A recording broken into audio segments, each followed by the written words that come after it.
Hello दोस्तों, तो स्वागत है हमारे YouTube channel mega mind arts classes में। तो दोस्तों आज हम बात करेंगे, कल के हमने जो चैप्टर शुरू किया हुआ था हड़प्पा सभ्यता के बारे में, हम उसको आज बढ़ाते हुए आगे बात करेंगे।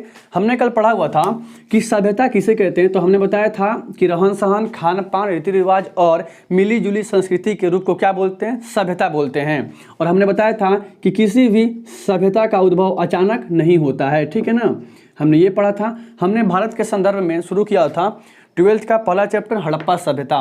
हमने देखा था कि हड़प्पा सभ्यता को सिंधु घाटी सभ्यता के नाम से क्यों जानते हैं, तो हमने बताया था क्योंकि हड़प्पा सभ्यता की जो खोज हुई थी वो सिंधु नदी की जो सहायक नदियाँ थी उनके किनारे की गई थी, इसलिए हड़प्पा सभ्यता को विद्वानों ने सिंधु घाटी सभ्यता के भी नाम से जाना।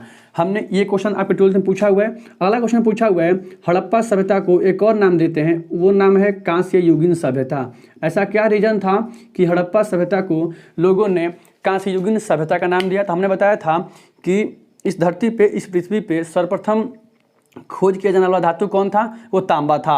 और हड़प्पा सभ्यता के लोगों को कहीं ना कहीं, ऐसा नहीं है लेकिन ये प्रूफ हो चुका है कि हड़प्पा सभ्यता के लोगों को तांबा धातु का ज्ञान था।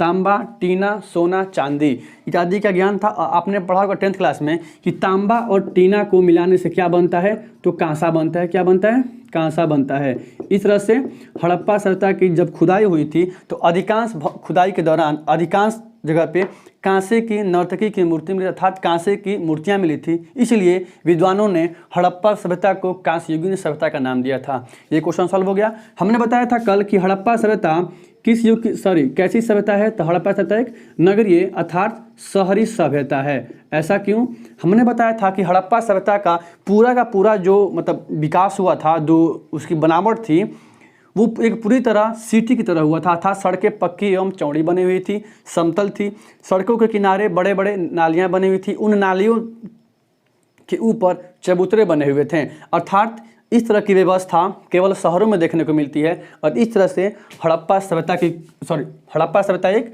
नगरीय अर्थात शहरी सभ्यता थी। हमने एक और कल क्वेश्चन सॉल्व किया था कि वैदिक सभ्यता के मुकाबले, क्या बोले हम, वैदिक सभ्यता के मुकाबले हड़प्पा सभ्यता एक नगरीय सभ्यता थी। और वैदिक सभ्यता क्या थी, तो वैदिक सभ्यता एक ग्रामीण सभ्यता थी। और ये भी क्वेश्चन 12th में पूछा हुआ है, ठीक है ना। हमने एक और कल क्वेश्चन सॉल्व किया हुआ था कि मनुष्य ने सर्वप्रथम किस धातु की खोज की थी, तो तांबा था। एक और क्वेश्चन लास्ट में हमने खत्म किया हुआ था पढ़ा के कि निम्नलिखित में से मेसोपोटामिया, चीन की सभ्यता, मिस्र की सभ्यता और हड़प्पा सभ्यता में निम्नलिखित में से कौन सी सभ्यता सबसे प्राचीन सभ्यता है, तो वो थी मेसोपोटामिया की सभ्यता, ठीक है।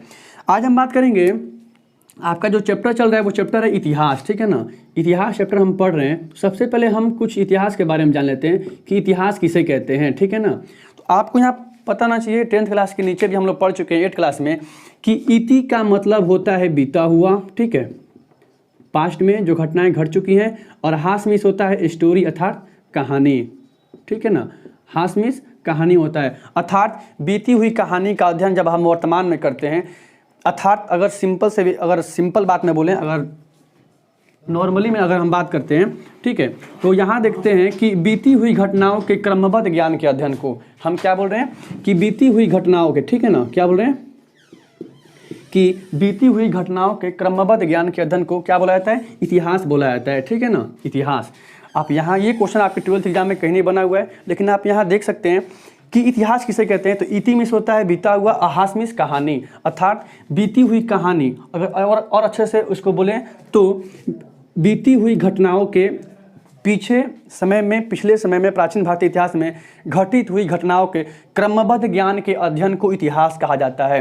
यहाँ से एक और क्वेश्चन बना हुआ है, ये तो आपको हो गया बेसिक, ये क्वेश्चन बना हुआ है, इसे 12th में क्वेश्चन नहीं बना हुआ है, लेकिन ये क्वेश्चन हम आपको बता दे रहे हैं कि हिस्ट्री शब्द का सर्वप्रथम प्रयोग किसने किया था, किसने किया था।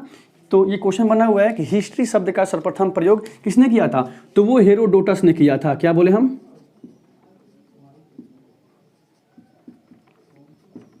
हेरोडोटस ने किया था, इसलिए हेरोडोटस को इतिहास का पिता कहा जाता है, ठीक है ना, ध्यान रखिएगा।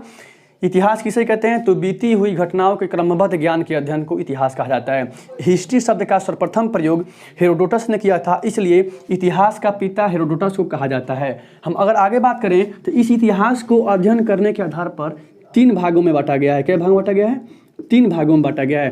पहला है प्रागैतिहासिक इतिहास, ठीक है ना, देख लेते हैं। इसमें पहला है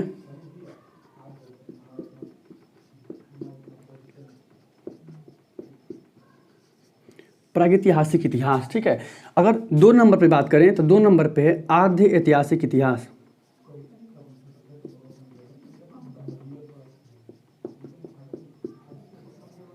यहाँ इतिहास शब्द है, ठीक है, ध्यान रखिए आप लोग। तो ये क्वेश्चन 3 नंबर पे है आपका हिस्ट्री,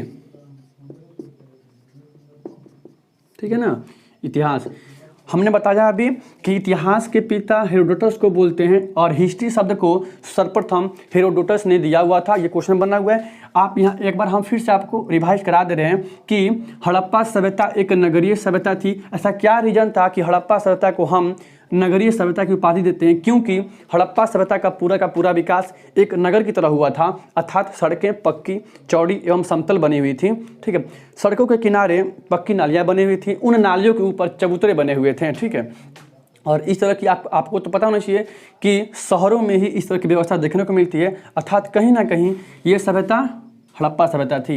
लेकिन अगर वही बात करते हैं वैदिक सभ्यता के बारे में, ये प्राचीन भारतीय इतिहास में ऐसा पहली बार उल्टा हुआ है कि पहले शहर बना तब ग्रामीण अर्थात गांव का विकास हुआ, ठीक है ना। लेकिन वर्तमान के अगर हम दृष्टि से देखते हैं तो पहले गांव बनते हैं तब शहर बनता है, ठीक है। उसके मुकाबले वैदिक सभ्यता एक ग्रामीण सभ्यता थी, ठीक है ना। ये दोनों क्वेश्चन बना हुआ है। अगला क्वेश्चन बना हुआ है हड़प्पा सभ्यता को अन्य किस नाम से जानते हैं? तो सिंधु घाटी सभ्यता के नाम से जानते हैं। अगला क्वेश्चन फिर बना हुआ है तो हड़प्पा सभ्यता को और नाम क्या है? तो वो है कांस्य युगीन सभ्यता। रीजन हमने बता दिया है, ठीक है। और हड़प्पा सभ्यता के लोगों को किसका ज्ञान था? तो तांबा का ज्ञान था। किसका ज्ञान नहीं था? तो हमने कल बताया था कि हड़प्पा सभ्यता के लोगों को लोहा धातु का ज्ञान नहीं था, ठीक है ना। और लोहा धातु का ज्ञान वैदिक सभ्यता के लोगों को हुआ। ऐसा क्या रीजन है कि मतलब वैदिक नाम ही पड़ा, मतलब वैदिक सभ्यता का नाम वैदिक क्यों पड़ा? क्योंकि वैदिक सभ्यता के बारे में जो भी जानकारियाँ हमें प्राप्त होती है वो जानकारियाँ वेदों के माध्यम से प्राप्त होती है। हमने क्या बताया अभी? वेदों। और आपको पता होना चाहिए, आप कमेंट बॉक्स में हमको आंसर दीजिएगा, कुल कितने वेद होते हैं और उन वेदों में सबसे प्राचीन वेद कौन है और सबसे बाद का वेद कौन है? आपका क्वेश्चन रहेगा, लास्ट में फिर इसको रिवाइज करा देंगे, ठीक है ना। चलिए देखिए, इतिहास को अध्ययन करने के आधार पर हमने 3 भागों में बांटा गया है। वो कौन कौन है? तो पहला है प्रागैतिहासिक इतिहास, दूसरा है आद्य ऐतिहासिक इतिहास और तीसरा है इतिहास, ठीक है ना। प्रागैतिहासिक इतिहास को बोलते हैं प्री हिस्ट्री बोलते हैं। आद्य ऐतिहासिक इतिहास को बोलते हैं प्रोटो हिस्ट्री अर्थात प्रो हिस्ट्री। और इतिहास को बोलते हैं हिस्ट्री। आपने पढ़ा होगा इतिहास को क्या बोलते हैं? हिस्ट्री बोलते हैं, ठीक है, ध्यान रखिएगा। अगर हम देखते हैं कि प्रागैतिहासिक इतिहास आखिर कहते किसे हैं, ठीक है ना, तो आप ध्यान रखिएगा कि प्रागैतिहासिक इतिहास उसे कहते हैं, अर्थात प्रागैतिहासिक इतिहास में ऐसी घटनाओं का अध्ययन किया जाता है जिसका कोई लिखित साक्ष्य उपलब्ध नहीं है। मेरी बात समझ रहे हैं आप? हमने क्या बोला अभी? प्रागैतिहासिक इतिहास उसे कहते हैं जिसका आज तक कोई लिखित साक्ष्य उपलब्ध नहीं है। हम यहाँ लिख भी दे रहे हैं कि प्रागैतिहासिक इतिहास उसे कहते हैं जिसका लिखित साक्ष्य उपलब्ध नहीं है, ठीक है ना। आप ध्यान रखिएगा। अर्थात आपने 11th क्लास में पढ़ा होगा ऑफलाइन क्लासेज में कि प्रागैतिहासिक इतिहास के तो हम रखते हैं स्टोन एज को, स्टोन एज आपने पढ़ा होगा 11th क्लास में कि हम प्रागैतिहासिक इतिहास के तहत स्टोन एज को रखते हैं। स्टोन एज अगर हिंदी में बोलें तो इसी को बोलते हैं पाषाण काल, अर्थात जब मानव अपनी प्रारंभिक अवस्था में था और मानव गुफाओं में रहता था, मानव जंगलों में निवास करता था, कंदमूल फल मूल आदि करता था और नदियों के किनारे रहता था। उस समय के इतिहास को, उस समय के काल को बोलते हैं पाषाण काल। अर्थात प्रागैतिहासिक इतिहास के तहत हम ऐसी घटनाओं का अध्ययन करते हैं जिसका कोई लिखित साक्ष्य उपलब्ध नहीं है। जैसे क्या हो सकता है आंसर? पाषाण काल। जैसे कौन? पाषाण काल, मध्य पाषाण काल, पूरा पाषाण काल, नव पाषाण काल, उसके भेद होते हैं उच्च पूरा पाषाण काल। ये सारी घटनाएं 12th में एक क्वेश्चन बना हुआ है, पाषाण काल किस इतिहास के तहत आता है? आप हमें क्वेश्चन का आंसर बता सकते हैं। अब हमने बताया अभी कि प्रागैतिहासिक इतिहास के तहत हम किन घटनाओं का अध्ययन करते हैं।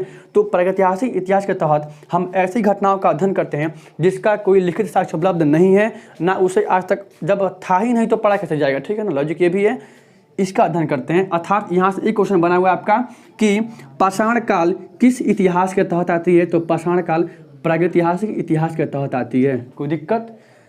पाषाण का इंग्लिश होता है स्टोन, स्टोन मीन्स पत्थर होता है। अर्थात पाषाण काल उस काल को कहते हैं हम आपको बता दे रहे हैं, पाषाण काल उस काल को कहते हैं जब मनुष्य अपनी प्रारंभिक अवस्था में था, ठीक है ना, जब मनुष्य धरती पर शुरुआती दौर में था और वो जंगलों में निवास करता था, पेड़ पौधों से फलमूल कंदमूल फलमूल आदि को खाता था और पेड़ों के छालों को अपने पूरे, ठीक है ना, मतलब बॉडी में लपेट के रहता था। अर्थात कहीं ना कहीं वो अपनी शुरुआती दौर में था और उस समय के काल को ही पाषाण काल कहते हैं, ठीक है ना। आप मेरी बात समझ सकते हैं। यहाँ से बस एक क्वेश्चन पूछा हुआ है कि पाषाण काल किस इतिहास के तहत आता है, तो पाषाण काल प्रागैतिहासिक इतिहास के तहत आता है।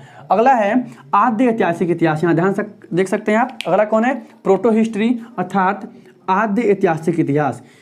इसमें हम क्या बोलते हैं, तो आद्य ऐतिहासिक इतिहास के तहत हम ऐसी घटनाओं का अध्ययन करते हैं जिसका लिखित साक्ष्य उपलब्ध था। देखिए हम क्या बोल रहे हैं,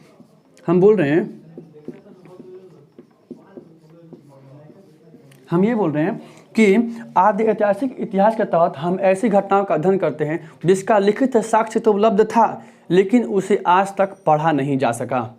हम क्या बोल रहे हैं अभी, आद्य ऐतिहासिक इतिहास के तहत हम ऐसी घटनाओं का अध्ययन करते हैं जिसका लिखित साक्ष्य उपलब्ध था लेकिन उसे आज तक पढ़ा नहीं गया है, ठीक है ना। जैसे हड़प्पा सभ्यता का इतिहास, और ये क्वेश्चन एग्जाम में बना हुआ है कि हड़प्पा सभ्यता की लिपि कौन सी थी, तो आपको पता होना चाहिए कि हड़प्पा सभ्यता की जो लिपि थी वो थी भाव चित्रात्मक। कैसी लिपि थी, भाव चित्रात्मक, ठीक है ना, क्योंकि यहाँ मनुष्य भी मतलब प्रारंभिक अवस्था से थोड़ा उन्नत होकर था। वहाँ पे इनकी लिपि तो ज्ञात हुआ है लेकिन उस लिपि को आज तक पढ़ा नहीं जा सका है। यहाँ से एक क्वेश्चन बना हुआ है कि हड़प्पा सभ्यता किस इतिहास के तहत आती है, तो ये आंसर होगा आपका हड़प्पा सभ्यता आद्य इतिहास के तहत आती है। ये फिर से क्वेश्चन यहाँ बना हुआ है, हड़प्पा सभ्यता किस इतिहास के तहत आती है, तो हड़प्पा सभ्यता आद्य इतिहास के तहत आती है क्योंकि हड़प्पा सभ्यता की लिपि मौजूद वर्तमान में भी उसको संजो कर रखा गया है लेकिन उसे आज तक पढ़ा नहीं जा सका। अर्थात कहीं ना कहीं आद्य इतिहास में ऐसी घटनाओं का अध्ययन किया जाता है जिसका लिखित साक्ष्य तो उपलब्ध है लेकिन उसे आज तक पढ़ा नहीं गया है। तो यहाँ से ये क्वेश्चन एग्जाम में आ जाएगा। तीसरा है इतिहास, तो हम इतिहास मतलब ऐसे इसके तहत हम ऐसी घटनाओं का अध्ययन करते हैं जिसका लिखित साक्ष्य उपलब्ध भी है और हम उसे पढ़ते भी, जैसे आधुनिक काल, मध्यकाल, ठीक है ना, प्राचीन काल, ठीक है ना, प्राचीन इतिहास, आधुनिक इतिहास और क्या बोलते हैं मध्यकालीन इतिहास। अर्थात आफ्टर 1947 के बाद का इतिहास, अर्थात स्वतंत्रता प्राप्ति के समय का इतिहास, इसके तहत रखते हैं इतिहास को, ठीक है ना। यहाँ से इतने सारे क्वेश्चन आपके एग्जाम में बने हुए हैं, हम फिर से रिवाइज कर दे रहे हैं। हड़प्पा सभ्यता एक नगरीय सभ्यता थी, हड़प्पा सभ्यता एक शहरीय सभ्यता थी। हड़प्पा सभ्यता की लिपि कौन सी थी, तो भाव चित्रात्मक थी। हड़प्पा सभ्यता के लोगों को तांबा का ज्ञान था, लोहा का ज्ञान नहीं था। पाषाण काल प्रागैतिहासिक इतिहास के तहत आती है।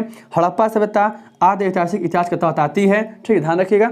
हिस्ट्री शब्द को सबसे पहले हेरोडोटस ने दिया था। वैदिक सभ्यता एक ग्रामीण सभ्यता थी। ऐसा इतिहास में पहली बार हुआ जब पहले शहर आया बाद में गांव बना, ठीक है ना। इतने सारे क्वेश्चन बने हुए हैं। हड़प्पा सभ्यता के लोगों को लोहा ज्ञान नहीं था। हड़प्पा सभ्यता को सिंधु घाटी सभ्यता के नाम से जानते हैं, अर्थात उसे कांस्ययुगीन सभ्यता भी बोलते हैं, ठीक है। मेरा आपसे क्वेश्चन ये लास्ट में रहा कि कुल कितने वेद हैं और सबसे प्राचीन वेद कौन है और सबसे बाद का वेद कौन है। आप ये क्वेश्चन बताइएगा, कुल वेद कितने हैं और सबसे प्राचीन वेद। आप कमेंट बॉक्स में हमें बता दीजिए सबसे प्राचीन वेद कौन है, वेदों में सबसे प्राचीन वेद कौन है और सबसे बाद का वेद कौन है। ठीक है दोस्तों, आगे हम इसके बाद कल हम शुरुआत करेंगे हड़प्पा सभ्यता की कहानी, कैसे हड़प्पा सभ्यता का मतलब एक तरह से उद्भव होता है, कैसे उसका विनाश होता है। ठीक है दोस्तों, फिर कल मिलते हैं। जय हिंद, जय भारत।